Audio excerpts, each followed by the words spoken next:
Bonjour à tous. Alors là, on est en lecture. Normalement, vous avez lu d'abord les premières pages du livre avec et bien regardé les illustrations, et puis vous avez regardé les questions et vous y avez répondu. Ce qu'on va faire là, c'est que je vais vous relire tout d'abord les textes des premières pages, et puis après, on va corriger ensemble les questions auxquelles vous avez répondu. Alors, je commence par la lecture.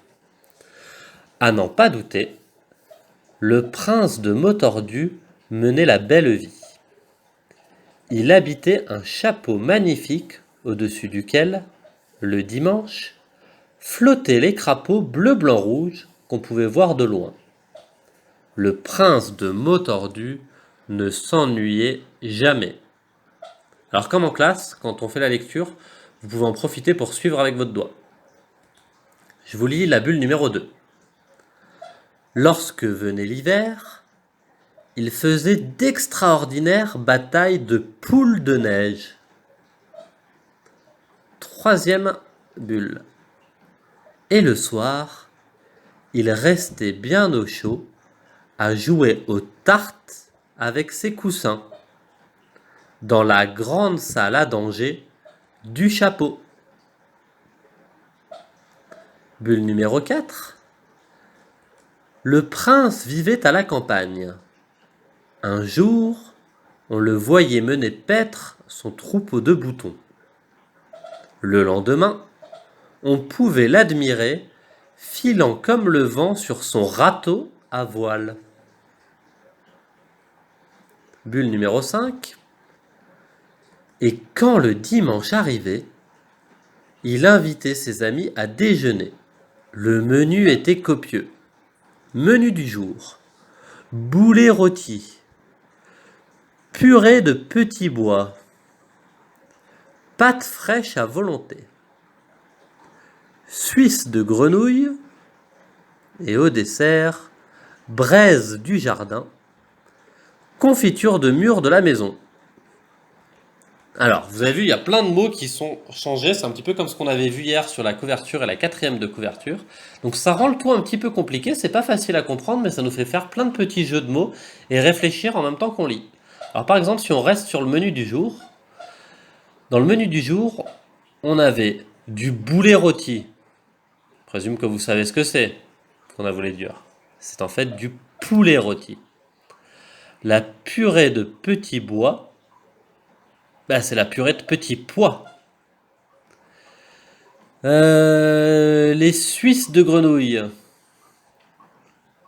Ce sont des cuisses de grenouille. On avait les pâtes fraîches à volonté.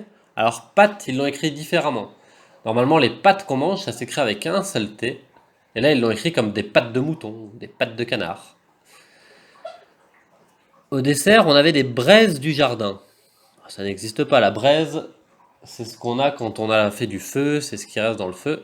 Là, c'était évidemment des fraises du jardin. Et la confiture de mûres de la maison, attention, le mot mûr n'est pas écrit comme il faut. Ça s'appelle des homonymes, on verra ça plus tard.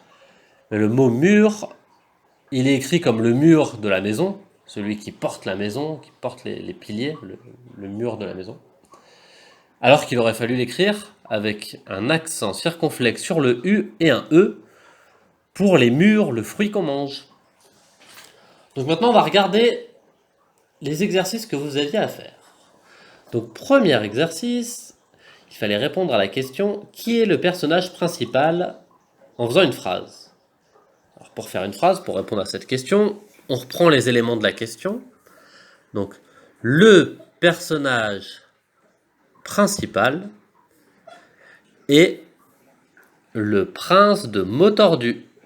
Alors je vous l'ai écrit, vous pouvez regarder si vous avez écrit pareil, si vous n'avez aucune faute d'orthographe, et normalement si on reprend exactement la phrase de la question, ça doit nous donner ça: le personnage principal est le prince de Motordu.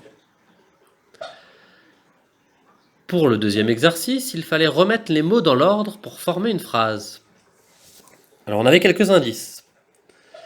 D'abord, une phrase, ça commence par une majuscule. Donc si vous regardez, là où on a la majuscule, c'est le il. I majuscule, puis le L. Donc il, c'était le début de la phrase. La phrase finit par un point. Donc le point, on le voyait, il était derrière magnifique. Donc magnifique sera tout à la fin de la phrase. il nous reste habiter un chapeau. Donc il, derrière le sujet on met le verbe, il habitait. Il habitait quoi? Il habitait un chapeau magnifique. Donc la phrase à écrire, il habitait un chapeau magnifique. Dans le troisième exercice, il fallait cocher si c'était vrai ou si c'était faux par rapport à ce qu'on avait lu dans le texte. Le prince de Motordu aime faire de la moto. C'est faux. On nous dit jamais que le prince de Motordu aime faire de la moto. En fait, ce qui est vrai, c'est que le prince de Motordu tord des mots. C'est pas faire de la moto, c'est tord des mots. Donc le prince de Motordu tord des mots, ça c'est vrai. C'est pour ça qu'on a pas mal de difficultés à le suivre. Quand il nous dit que sur sa tête, il y a un château, en fait, il a tordu le mot, c'est simplement un chapeau. Et dans la troisième phrase, le prince de Motordu s'ennuie tout le temps. Et non, au tout début de la première bulle, on nous dit qu'il ne s'ennuie jamais. Vous m'étonnez. C'est jamais très ennuyant parce qu'on comprend jamais vraiment ce qu'il veut dire et on se retrouve toujours à faire d'autres choses. Par exemple, à manger des braises du jardin. Sur l'exercice d'après, il fallait justement s'amuser à essayer de détordre les mots que le prince de Motordu avait tordus. Donc corrige les fautes de langage du prince de Motordu. Colorie le ou les mots qui sont corrects. Alors moi, je les ai entourés. Il habite un chapeau magnifique. Si on l'a déjà vu plusieurs fois, c'est en fait un château magnifique. En dessous, son râteau à voile. Il s'agit de son bateau à voile. Il joue aux tartes avec ses coussins. Oh non, on ne joue pas aux tartes. On ne joue pas avec la nourriture. On joue aux cartes. Il joue avec qui? Avec ses coussins, la partie ne doit pas être palpitante. En fait, il joue avec ses cousins, un seul S, mais qui change complètement le son et le sens du mot. Sur l'autre colonne, on avait des crapauds bleu, blanc, rouge. Ce pas des crapauds bleu, blanc, rouge, ce sont des drapeaux, comme le drapeau français, bleu, blanc, rouge. Son troupeau de boutons. J'ai jamais vu des boutons se déplacer, il s'agit plutôt des moutons. Et dans le dernier, la salle à danger du chapeau. Alors ce n'est pas la salle à danger, mais la salle à manger, puisque c'est là qu'il y fait son menu. Et du chapeau, c'est le château, donc la salle à manger du château. Dernier exercice. Que veut dire le menu était copieux? Coche la bonne réponse. Alors qu'est-ce que ça veut dire copieux? Est-ce que ça veut dire qu'il n'y avait pas assez à manger? Est-ce que ça veut dire qu'il y avait beaucoup de choses à manger? Est-ce que ça veut dire que le repas était délicieux? Ou est-ce que ça veut dire que le repas était mauvais? Et bien en fait, copieux, ça veut simplement dire qu'il y en a beaucoup. Vraiment beaucoup de choses à manger, parce que vous avez vu son menu, on en a des tonnes et des tonnes. Donc la bonne réponse était la numéro 2, il y avait beaucoup de choses à manger.